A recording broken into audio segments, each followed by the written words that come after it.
sent out of the garden.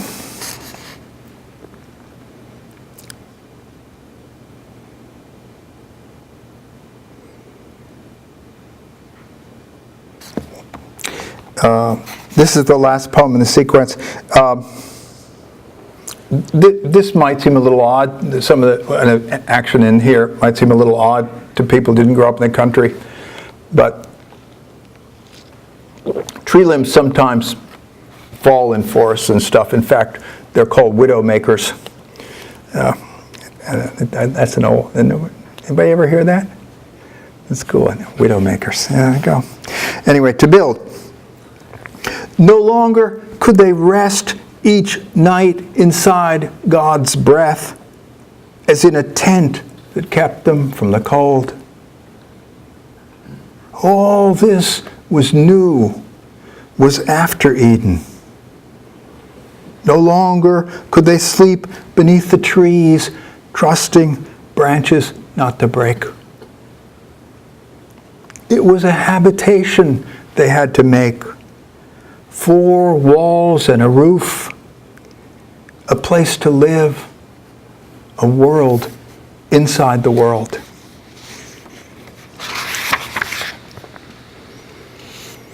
So the next sequence is called the City of Poetry. And it's sort of, I think it's at the other end of the mythic story. I mean, Adam and Eve goes back to this kind of earliest imagining, and for me, how language was part of what they did, what Adam and Eve did, and how they came into the world, into the world as we humans know it, mortals know it. At the other end, I imagined something called the City of Poetry. And my theory here, I mean, it's just a fact actually, is that there's this, every time somebody writes a poem, it pops up as a house in the City of Poetry. Right? And it's there. And sure enough, when we read a poem, we go to visit it. We go to the City of Poetry. You know that, right? You read a poem, you're transported to the City of Poetry. Other cool things come with that. I mean, of course, when you die as a poet, you get to go live in the City of Poetry, in your house. And you hang out with Whitman and Dufu and all these other characters who are living in their houses of poetry. And you drink and think and attend religious observances of your own preference and all sorts of things. It's just a really cool place. And of course, we get to visit it every time we read. And it seems to me an absolutely real place. Somebody can prove it doesn't exist. They haven't done it yet, to me. So, this is kind of talking a little bit about that house, about that city. And that's one part of it. Pleasure of trying to imagine different poets' houses there and stuff like that.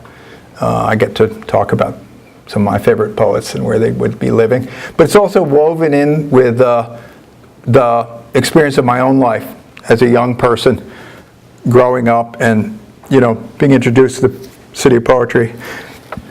And then on to what we refer to as maturity or old age, depending on your preference. But so there's some autobiography, and then there's this kind of bit of a mythic project in here. First poem in the sequence. It would have erased everything human, the deep snow of oblivion, if those before us hadn't kept poking up the huts of poems. And then small houses huddled in a settlement. And soon it became a village, and next it was a town. And now it makes its own weather. Now the winds walk around it. Now the clouds bow. Now the snow recedes from the shining city.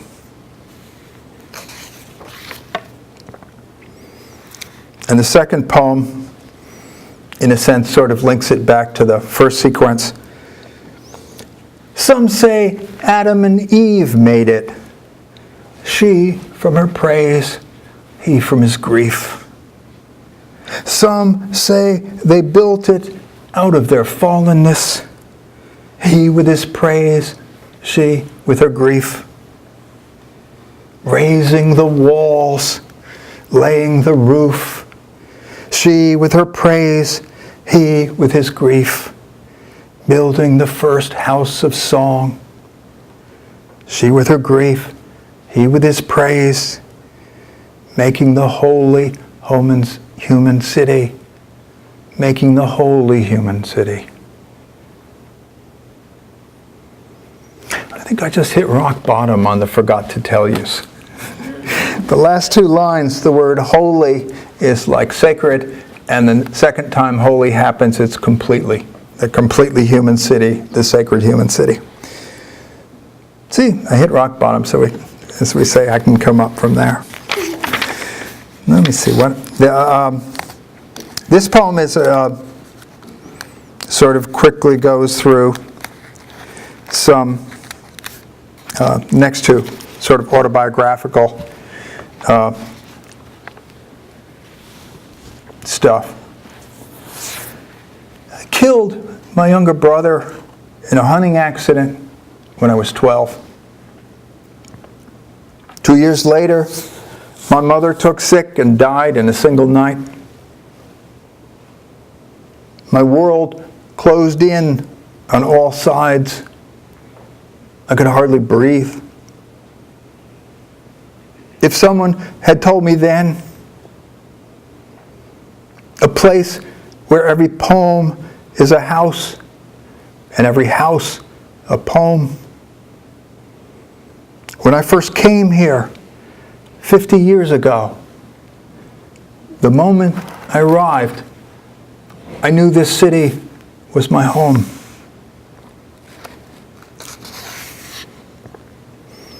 We were talking at dinner about Keats.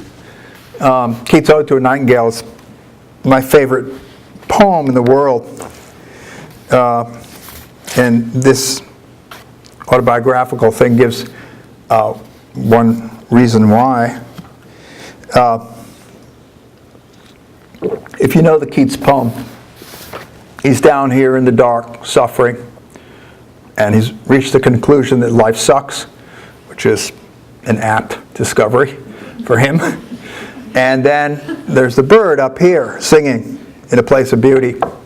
At a certain point, he considers how he might get there. This is a paraphrase of the poem. This is plot summary, in case you're ever asked in a quiz. How do I get out of this world where people die and suffer and so on and so forth in the mortal human body up to this world of beauty? He thinks about drugs, don't we all? He thinks about drink, don't we all? And then he decides, no, imagination is what's going to transport me up where the bird is, into this ecstatic state. So that lifting up out of the complicated story of being a body and time is one of the attractions for me of lyric poetry. The movement mentioned here is a civil rights movement. Back when I was a kid, I had the following adventures. 18 and a volunteer in the movement, I was kidnapped at gunpoint in rural Alabama and imprisoned in a solitary cell in a murderous town.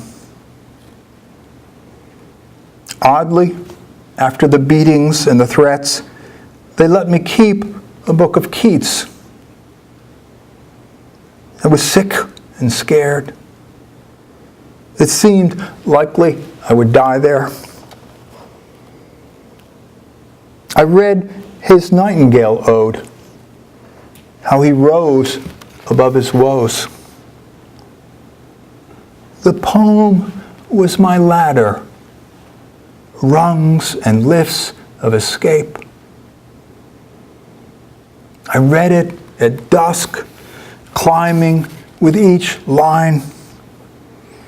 And I was there with that bird I could just glimpse by shinnying up the bars of my cell. Mockingbird in the magnolia across the moonlit road.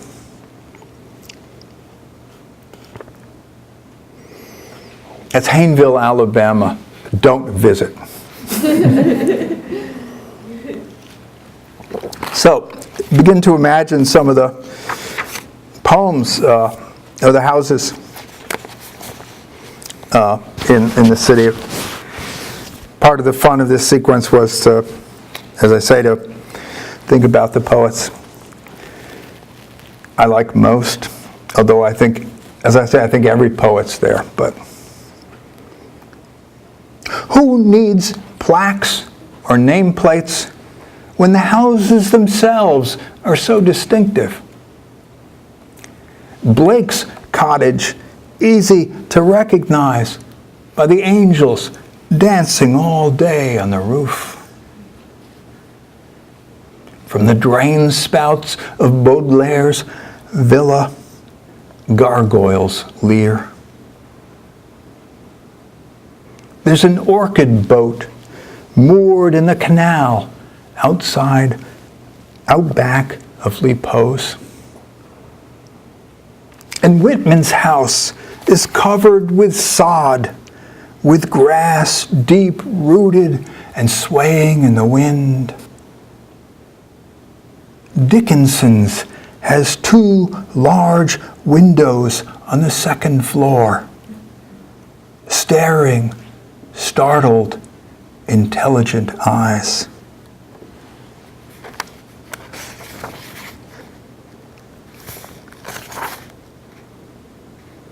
You're invited to visit a particular poem, to go often enough to become familiar with each of its rooms, to nose around in the attic and explore the cellar. Encouraged to arrive early and greet dawn through the various windows, to linger long enough to watch the shadows arrive toward evening. Only a guest, yet welcome to stay forever. To stay as long as you want, as long as it gives you pleasure. Isn't that true, though? You know, you can just go back any time. Love overwhelms us, or death takes one more of those we cherish most. Where else can we go?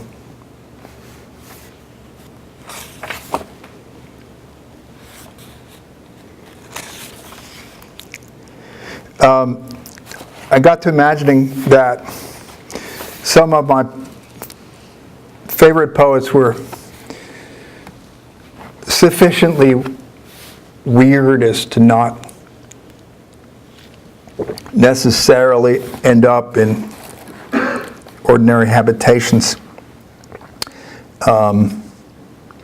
Rimbaud, the French poet, Sappho, Greek poet, my favorite poet. We only know her through fragments in one complete poem. Rumi, Sufi poet. Character named Georg Trakl, bottom of the barrel Trakl we call him. He was really crazy, and he made Keats look like a happy person, which is not easy to do. So there we go. This is a poem imagining those things. Not everyone in the city sleeps in a house. Rimbaud vagabonds about, a youth with backpack, dog, and homemade tattoos.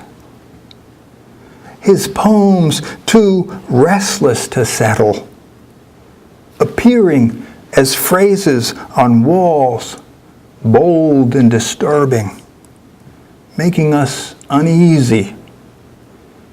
a sacred demonic graffiti. And Sappho, who's known to us only in fragments, it follows that she doesn't have a house, only a gown, and that's in tatters. Linen like gauze, and where it's torn, revealing the body beneath, slender and passionate. But don't pity her. It's a garment that flatters. Nor will Rumi permit a roof. He won't have any barrier between the infinite and him. You'll find him in a great open space where he dances on one foot, then the other. You could say his house is the pillar of dust his spinning raises up, and he stands inside it singing. And Trockle, each night after dark, stumbles into the park and clambers up into the outstretched marble arms of an angel and curls up in a ball. Wadded poems stuffed in his clothes will keep him warm. Angel of cocaine, angel of his suicide sister, angel of atonement. Who knows? Who knows? He sleeps like a child after a fever. He sleeps as if all were forgiven.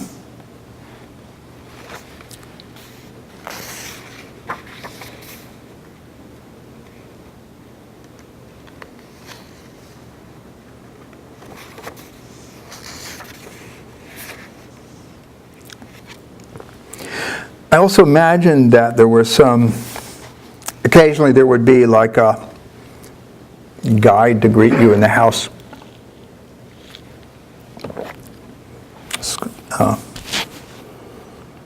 But I imagined that the guides that greet us as we enter the house of these poems that we love is really a kind of, well, curiously related to us, as in the following. Sometimes, entering the house of a poem, you're greeted by your other self. That person you could have become had things gone differently. Or even who you really are, though it's been kept secret, even from you. Under the pretext of a guided tour, he tries to convey an urgent message. It's crucial but elusive, not even in the words, but in what you intuit from hints and gestures. It's something on which both your lives depend.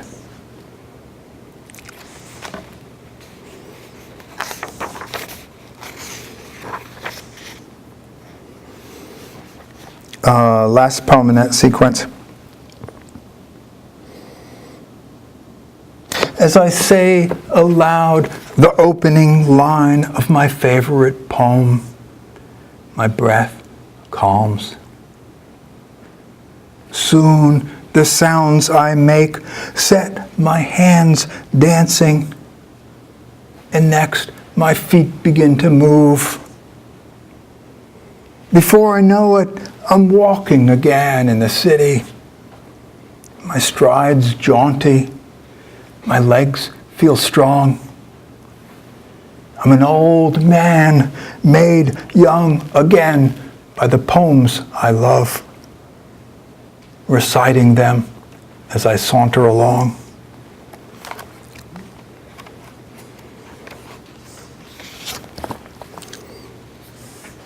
This is one of those things you dread hearing from a poet, but I have no idea. We're time it is. I have a poem in one of my books where I say, you've gone to the poetry reading, you bought a lottery ticket. Is human passion shareable? If the poems are bad, the hour will seem to go on forever. So this could be 2 hours. I don't know. I forgot to watch. It's one of those nights. We started early. How did I go so wrong? Anyway, this is the third sequence. It's called River Inside the River. It's related to an ongoing sequence of untitled poems called the Beloved sequence. And again, this is a kind of a story I made up. I imagine something called the book, which is a little like the city, really. It's kind of analog to the City of Poetry. Every poem and song ever written goes into the book, this humongous anthology. And they're there so that we can grab hold of them. Giant iPod the size of the moon, right? You need to download the playlist that'll help you live. That's the relationship, I think, between it.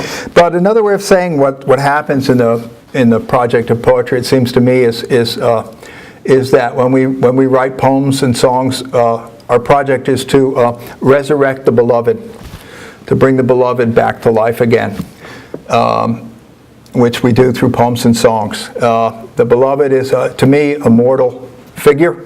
It could be a person. The genders change back and forth in some of these poems. It's a person. It could be a place. It could be a creature.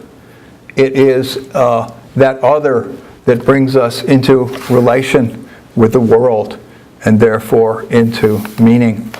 So, and I'll just read 2 poems that are from earlier collections about this that will kind of orient you as to what the terms are. They don't have any titles, the poems, so I'll just be reading them. I know the evening will not go on forever. It's entered. As an anthologist might gather all the poems and songs that matter into a single book. The book that is the resurrection of the body of the beloved, which is the world. The other one is this. The book said we were mortal. It didn't say we had to be morbid.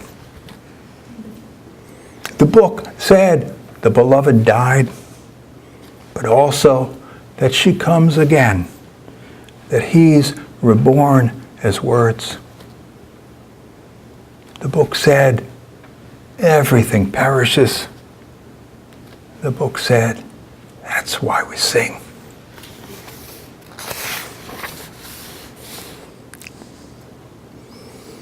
Knowing life grinds us, and dust is what we'll become. Sensing likewise that the moral of our story has to do with being mortal. Yet love grounds us, and the beloved grows in us. We are her slow cocoon.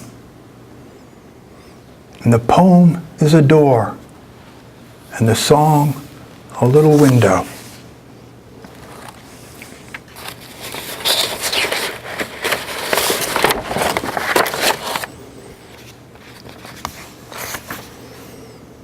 Each of us standing at a particular spot we favor, our own location along the mortal shore,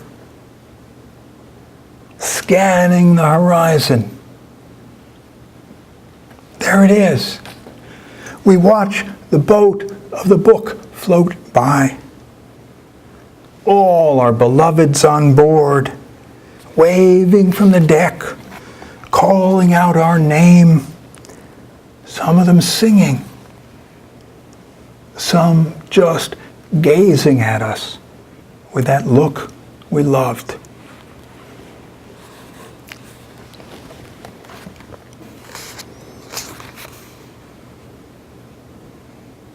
cat poem. And not a moment too soon. Cat curled asleep on my lap, beloved as love sponge. Dog gazing up from the floor, all calm and liquid eyes, all fountain. Cats suck up the love, right? I don't know. Why do I have 3 of them? Thank God for the dog.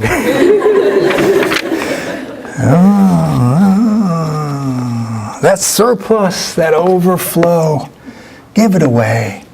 Give it away.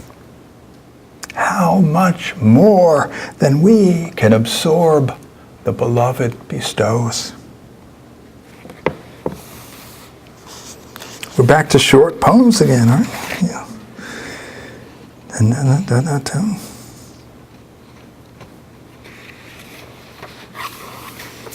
My sense, as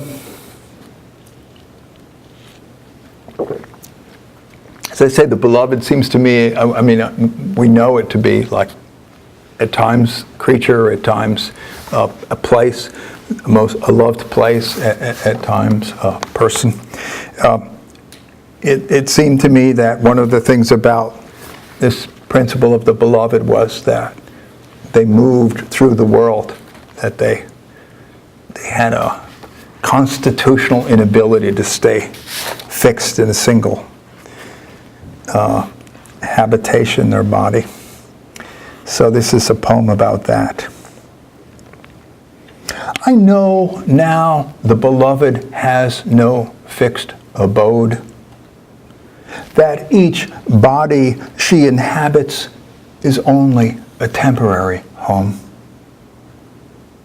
that she casts off forms as eagerly as lovers shed clothes. I accept that he's just passing through that flower or that stone. And yet, it makes me dizzy.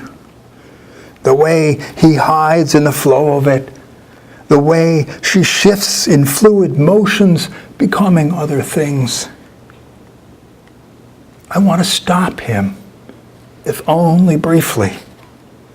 I want to lure her to the surface and catch her in this net of words. Lots of luck. That doesn't work, apparently. Only briefly. That song on the jukebox, an emissary the beloved sent. It's only doing its 2-part job. First, it breaks our heart. Then it promises never to mend it again. That was supposed to be funny. No. This is from an earlier poem in sequence, but my wife said if my joke failed, a funny poem, nobody laughed, that I should pull this one out of my brain. So we'll try. I think this one's funny too, but I forget. At least it's my favorite. To be alive, not just the carcass, but the spark. That's crudely put, but if we're not supposed to dance, why all this music? That goes good with the jukebox poem, right? Yeah, I knew there was some reason it came into my brain. Just 3 more. Short ones. Lead of the heart, gold of song, alchemy of grief, the poem performs.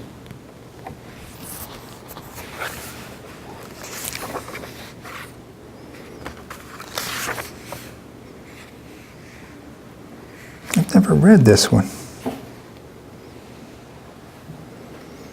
Sun-drenched, late August days, ripening the blackberries along the driveway. avoiding the briars, leaning over the stalks and pushing aside the yellowing leaves. Each morning, the tart juice turning a little sweeter as the fruit darkens, which is the beloved, which is the world. Last poem.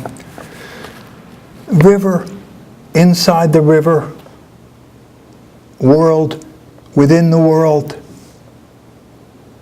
All we have is words to reveal the rose that the rose obscures. Thank you. Thank you very much.